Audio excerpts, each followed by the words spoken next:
Good evening, ladies and gentlemen. Now, that's a tough session to outdo with Professor Gandhi and what Rahul did there, but we're going to try. Yeah. And you know, the minute we start talking about artificial intelligence and emerging technologies, there's only two types of people in the room. Either they're genuinely interested or they doze off. So just to figure out what the crowd's like, a dipstick survey with a quick show of hands. Technology with the world in 2047, India at 100. Is tech the superhero or the supervillain? Is tech the superhero? Put your hands up. Is tech the supervillain? So it's an audience that's really suited to our interests. You either die a hero, you live long yourself to return to a villain. Absolutely. I don't know what they think about Iron Man and Robert Downey Jr., but welcome to India at 100, Thank Saurabh. you. Absolute pleasure. What a fascinating, opportune time to really be talking about the role of technology and artificial intelligence. Because we were just trying to figure out how people view tech. But that's fascinating because every time we talk about technology and what artificial intelligence can do and truly harnessing the power of it, sometimes I think we miss the woods for the trees or the trees for the woods. Do you genuinely feel that India can become an AI leader when we talk about India at 100? Well, it's a resounding yes. If I had to put my money on it, I would say bet on India. Right? I bet on India for it, for her to be not only just an AI leader, but an AI thought shaper by the time we get to India at 100. I think there are 2-3 trends which fuel it very clearly. One is obviously the huge talent base. Right? So we are already today the AI cradle of the world. Right? A lot of the significant innovation in terms of talent, in terms of new technologies are evolving here. In fact, I would say we are also one of the few off-the-blocks countries to adopt Gen AI very quickly across the spectrum of startups and various applications that we do in place. We run the largest digital payments, transaction system ever in the world, right? It's not just about our population, but it's just the sheer volume of the transactions that we do, per se. And I think our country has very clearly embraced technology in terms of it being an enabler and a supporter rather than seeing it as a deterrent or as a competitor for jobs in a manner. So I think that attitude and that thinking, I think it will take us to the right step for us to be a AI leader. But, if we really try to dissect and analyze the details, we see what's happening in the Bay Area, especially what's happening in Cerebral Valley now as the AI headquarters of the world. We see China really not stopping anything in their race as well. But now, when it comes to India, are we talking about it being the back office for AI in the world? How do we truly claim AI leadership, Saurabh? Because we need the stack to be here. We need the coding to happen here. And we need to understand in terms of contextual awareness, when we talk about a lot of this generative AI, that it includes what, some of the topics that we're talking about here in India, and it's democratic as well. Well, I think that's a great question. I think one of the leading indicators which will determine whether any country, and for that matter India, becomes an AI leader is whether we are also the biggest consumers of AI, not just the supplier side of AI. Exactly. Right? For the longest time across various technologies and inventions, we have been the cradle in terms of inventing it or creating the supply for it. Our talent base, our ability to generate that amount of the kind of talent there. But I think to take a leadership position there, we will need to think of how best we can also be a great consumer. Obviously, talking about 2047, we will be one of the most populous countries of the world. We would be looking at multiple applications across different sectors. And therefore, one push in terms of adopting AI across multiple areas will be a big factor in terms of occupying the AI leadership position. The second on the other end of the spectrum is obviously to see that as much of as our population becomes AI or digital literate, right? So like the way we tracked traditional literacy, it's now time to track digital literacy. And in Accenture, we have a very unique concept of tracking technology quotient, TQ, right? Outside of the IQ and the EQ, to see how technologically, how well adopted are you. So that's the second part in terms of, I think, measuring and tracking and furthering the digital literacy of the nation, per se, which is in terms of adoption. So one is consumption, one is adoption. And the last obviously remains in terms of skilling and creating the right talent base, which I think is a favorite topic amongst many discussions today. And these three parts, if they come together, consumption, adoption, and the supply base, I think we should be on. So very quickly, as a follow-up, the onus for upskilling, does that lie squarely with the government? or does the private sector really weigh in over there as well? Or should we, a lot of us who are keen to learn more about AI, look at maybe e-learning and stuff like that? What is the way forward if we're talking about upskilling, especially with emerging tech and AI? So let's take a couple of anecdotes and see how typically the world has evolved in terms of this subject of upskilling and taking the next level. So let's look at computer literacy, or in terms of usage of computers. When computers came in and then it had to become mainstream, it was not just about one particular partner taking the lead there. You didn't have just the governments doing it, or you didn't have just the universities doing it. It required an entire ecosystem of multiple partners coming together: academia, institutions, government, private enterprises who came in. You then started to have computer science being taught in universities. You had companies being set up on the basis of computers. You had governments pitching in terms of curriculum there. The academic structure was changed. So there was an entire ecosystem which was put in place for computer science, and therefore later on computer literacy, to become mainstream globally.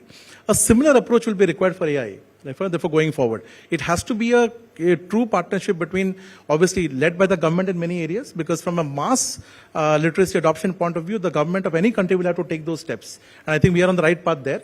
But at the same time, the private enterprises, the academia, the institutions, the startups will have to take multiple steps in terms of scaling that. Now, the second question comes in terms of how do you do it faster and more effectively, right? Because you can obviously take a longer path in terms of traditional coaching methods or learning methods around it. And therefore AI has to be used for the purpose of spreading AI.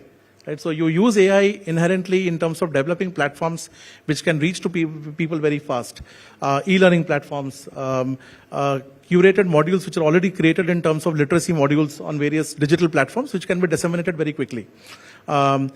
Accenture has been a hugely acquisitive firm over the last few years, as you would know globally. Right? We have looked at multiple acquisitions. We have grown in that manner in terms of adopting new technologies. One of the technologies we have used is LearnVantage. LearnVantage is basically a smorgasbord of multiple learning modules coming together, neatly curated into one single platform. Plug that into either a government institution or a private institution or a corporate affair, and then essentially you can significantly enhance the digital literacy as you go along with it. I'll just break it down, just make it a little easier. There is a sense of anxiety, of trepidation when anyone is adopting a new technology. There's any new disruptor in this space. And I'll give you a real-world example from a couple of days ago. We were actually shooting a special event in the Bay Area, and really the flavor of the season is driverless cabs. Now, a lot of San Francisco is divided on whether that is the way forward, but there's a residential society, a complex which has now gone viral all over social media, where residents are complaining that when these two driverless cabs are reaching the car park, they're sort of causing a nuisance with their horns blaring, right? It's become a big issue. Authorities have gotten involved. Algorithms aren't necessarily being fixed, although there is this sort of an ice cream sort of solution. Right. Now, the point being, first it was the trepidation to get into a driverless cab, a taxi without anyone driving, just leaving it all to technology, AI and machine learning. Now it's the fact that when humans and technology intersect, it's not necessarily a very happy picture. See, so when we talk about really overcoming some of this, Saurabh, these are the genuine issues we can talk about in theory, but when it translates to practice, it's a whole different picture. It is. So I think there are 2-3 aspects which come in very clearly. We would have all spoken and heard a lot about AI, right, in general. But how many of us actually heard or know about responsible AI? Right? And how many of us have actually thought about it very deeply about it? I think we have now traversed the journey as a global world, wherein AI has become mainstream in many areas, and now we have reached a juncture wherein we'll have to look at these human-machine conflicts in some manner. No technology will be perfect. Over a period of time, when digital banking started, there were equal apprehensions in terms of कि मेरा पैसा कोई लेके चला जाएगा, right? I don't know where my money is going to be. What is going to happen when, whether it is really somewhere on the cloud or it's actually there in my bank. I'm not getting a passbook anymore, right? So you had all those apprehensions there. You had lots of incidents as well in terms of, which upset the apple cart in terms of the trust in the system in form. But then we have all adopted and grown through it. It's a process of iteration that will essentially happen. Also, I think the human behavior will adapt to the advances of technology, right? And kind of embrace the foibles of it in certain manner. So, for example, taking this driverless cars example, now when the two cars obviously haven't encountered a situation like this in the past, and that's the reason why they have reacted the way you just mentioned, Correct. which is creating a lot of distress. Now, this data will be fed onto their systems. And over the course of time period, when the same incident happens again, the machines will react differently. Right? So at the end of the day, the machines are going to react basis whatever has been fed onto them. Ability for them to predict something, right, and therefore react accordingly is the advancement of AI that we're looking forward to. So it will be an iterative process. I think we're getting there as a world, as a nation going forward. But 3 for various applications, software-defined vehicle and therefore leading to autonomous services is one. Robotic surgery, precision agriculture. Truly, these are technologies which can, over a period of time, if perfected well, will make a huge impact in terms of advancement of a country and taking leadership positions there. It's fascinating that even policymakers aren't just using the word that you just used, responsible AI, as something as mere lip service. Here, when we're talking about India at 100, even in the vision document here in India, we have seen a mention of responsible AI. Yes. Now, how crucial do you think, Saurabh, it is for a country like India, with the demographic dividend that we talk about, and we've been speaking about it throughout the day, to really practice responsible AI and ethical AI? So, well, you can't be an AI leader unless you are responsible and ethical about it. So that goes with the show.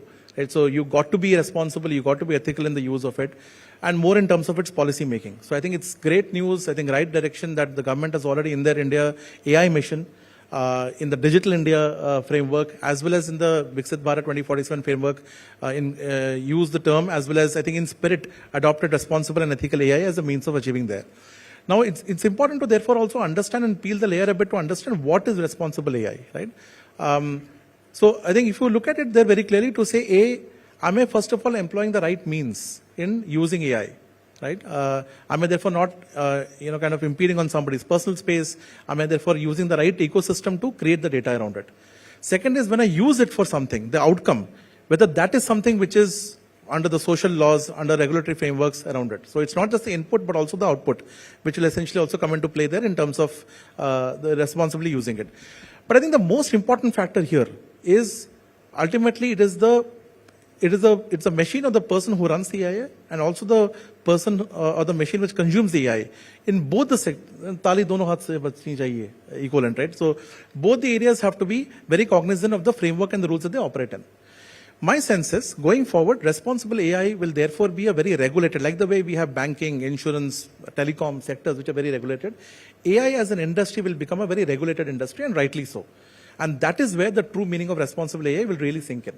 Because sitting today, 60% of the jobs that we have today, nobody could have thought about those jobs back in 1940.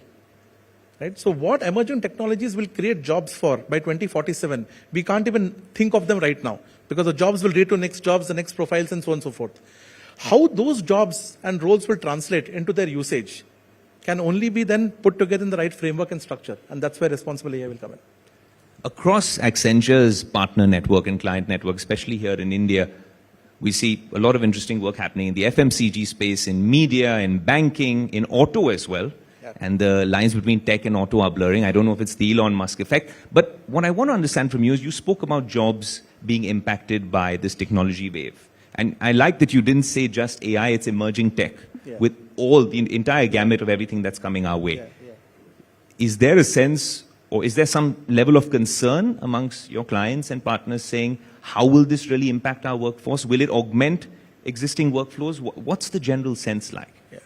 So I'll just answer the question in 2 parts, Ayush, because this is very critical to, I think, even for my own thinking to be clear, is that if I look at emerging tech, they happen in multiple areas. So there is an area of computing, edge computing, cloud computing. We are now all talking about cloud, multiple types of cloud, etc. And that's a journey that cloud will take through. The second area is about data, the way you structure AI, analytics, and various other digital interventions, including IoT. At the end of the day, you also have to read and sense machines well for them to be used well. And the third area is in the in terms of usage, which is your AR, VR, and various other technologies per se. And then blockchain, you name it, all of those things come together. So these are the 3 broad buckets in which emerging technologies can be housed together. Now, to answer your question about how do clients today, especially in India, see this, right? I think there's a significant amount of cautious optimism around it, to rightly put it, right? I think there was a way wherein there was initially certain concerns. But I think what clients have also realized, and because they've started to do it themselves, and even Accenture research also shows that in the last 4-5 years, companies who have used AI and adopted them well efficiently have actually improved productivity and improved profit margins, right, gross margins by more than 5 to 6%, and without impacting jobs. So what it essentially means is that there will be certain percentage of the jobs which will obviously get automated and augmented, right? And it all depends upon essentially how the right skill levels of people are. The people who use AI well, who are skilled well enough, and they start using it effectively for their work, it will create the next set of more roles and profiles, and they will get gainfully deployed.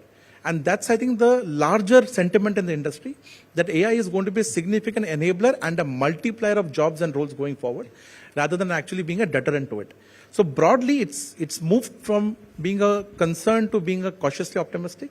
And as we see more proof of the pudding coming in across industries going forward, banking is an industry which has adopted AI, analytics, and digital very well. Accenture has created the largest data lake for any bank in the world, right, here in India. For Bank of Baroda, which is a very published, credential for us. And therefore, there you see that the kind of advancements we have already made in terms of together coming through using AI, the way kind of efficiency and productivity it has given to the bank. Retail is another area which is seeing significant advancements in this space, right? And more productivity and more jobs being created. So I think the trend is all in the positive. It's all about the mindset, and the intent of the organizations here is very critical. If the mindset of the organization is using AI for the betterment of the company or the enterprise and taking people along, I think we are on the right track. Fair enough. We have a massive network here at the India Today Group, and we cover all facets of technology, policy, and the like. Now, often when we are viewing this, even as technology journalists, we see that a lot of things have come and gone in the world of tech. And a lot of the audience might think that a lot of them turned out to be damn squibs. The metaverse you spoke about, it didn't work out the way Mark Zuckerberg invested billions of dollars to make it work out. AR, VR, still developing. Spatial computing, not really there yet. Crypto, Web3, right? The list is endless. And this is something I think everyone will have this question on their minds, is AI just a passing fad, or is it truly already a game changer with a lot more potential?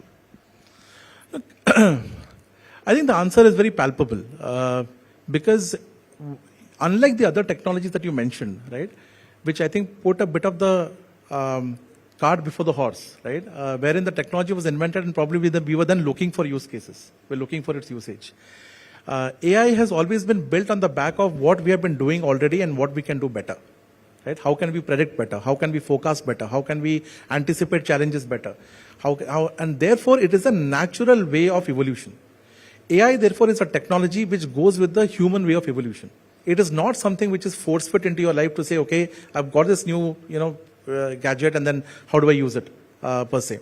And therefore, for the inherent reason of the way AI fundamentally works, which is using data to derive insights, insights to actions, actions to outcomes, is the holy grail of AI typically in terms of doing processes better. I think this is clearly a trend which is here to stay and grow. Okay, now just focusing on India at 100, one very interesting question that whenever we're covering technology around the world is that the software part is what's really being made the superhero, the MVP in this conversation, ChatGPT, Gemini. But what about the hardware piece? We're seeing what's happening with the NVIDIA stock. Right. And the rockstar that Jensen Huang happens to be. But more importantly, if we're talking about India taking AI leadership at 100 or before that, how important is it for us to build on the hardware capabilities here? Yeah. If we're really truly wanting to own the AI stack, is silicon an important part of it? What happens to chipset manufacturing as well? Oh, a great question. I think you have answered it yourself, Ayush, in the way you framed it. It has to be a mix of obviously both hardware as well as the entire software behind it. Apart from hardware and software, also application, the human application. Let's not also forget that aspect, because you will still need AI designers. You will need AI concept developers, right? Advertising, no matter how much you automate it, that creative component always remains, right? Same thing with media, in a way. So I think these are three things which will come together. Hardware is going to be inherent and critical. Even, let's say, your favorite example of the software-defined vehicle and autonomous cars, it's a combination of sensors and data, right? And the sensors is the hardware part of it. Now, from an India standpoint, I think as a country, we have taken a huge leap of faith, and rightly so, in the entire aspect of semiconductors. We have seen the kind of work that the government has already put in. Some of the private firms who have already taken some great steps in that front. NVIDIA is one company. The reason why it is obviously growing is because of the entire proliferation of AI and its applications, right? And in the entire domain of chips or semiconductor domain, that is clearly one area where we have to be self-sufficient. If we have to be a self-reliant leader in this space, then I think hardware is going to be a very critical component. How can we be self-reliant in this space? Very quickly. Forecast ahead of the trend, invest well ahead of the time, and go with the flow there. So like the way we have taken the approach in semiconductors to some path in AI, where we have forecasted ahead of the curve, we are putting our money where the mouth is, and then we go with it. I thought I would bowl a quick yorker right at the end, but Saurabh is definitely ahead of the curve. Thank you so much for being such a fantastic guest, and thank you for being a lovely audience. Thanks you so much for We'll this. see you in the Enjoyed next it. one. Likewise.